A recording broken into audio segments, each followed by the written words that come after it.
وعن ابن عباس لكل شيء لباب ولباب القرآن الحوامیم دار یوشی مغزی او دا قرآن مغز اغا حوامیم دی. دا حضرت ابن عباس قول اغا معالم التنزیل کی بغوی ذکر کرے پا تفسیر دا سورہ مومن کی دا شیخ القرآن دا حوالہ ورکوما چاگا حضرت شیخ القرآن راغستے داغینا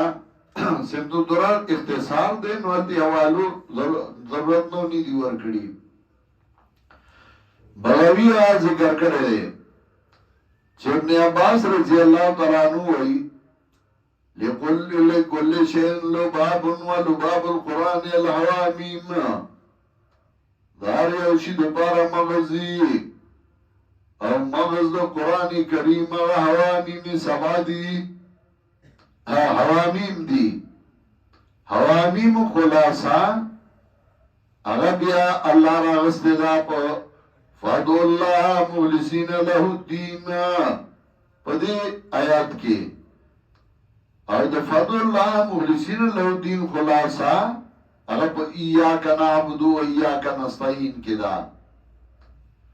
نو ایاکا نعبدو و ایاکا نستعین دا خلاصا دا ٹولو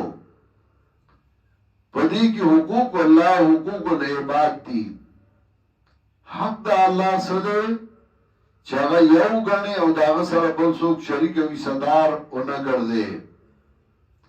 معاذ بن جبل رضی اللہ تعالیٰ عنہ دو جناب رسول اللہ صلی اللہ علیہ وسلم سرا پا خر باندی سورو دا خر نمو غفیر غفیر دا خر نمو لکه دا عربو دا قانونو آئی بخبل سورلائلہ نم کی خود دار سورلای د اوخي بزان لنمو چې د چا بوا د توري بزان لنمو د سورلای به ځان لنمو دا خر نمو غفیر او د معاذ رضی الله تعالی عنہ د نبی علیہ السلام سره سور دی او نبی علیہ السلام او تشات او قتل ورته وی یا معاذ تدری ما حق الله علی العباد وما حق العباد علی الله د ترزیا تا ته پدشل الله په خلکو ساج دے او د خلکو په الله باندې ساج دے په خر سوار دي دواړه د خر سوارلای تسپک مګورا نبی علیہ السلام په سورلی کړی دا او د دې وجه د خر د شاخ والا پاکا دا خر حرام دی پلیت دی او د خر د شاخ والا هغه پاکا دا نبی علیہ السلام پہ سورلی کردے دا ورطوئی حق دا اللہ سدے او حق دا مخلوق سدے پا اللہ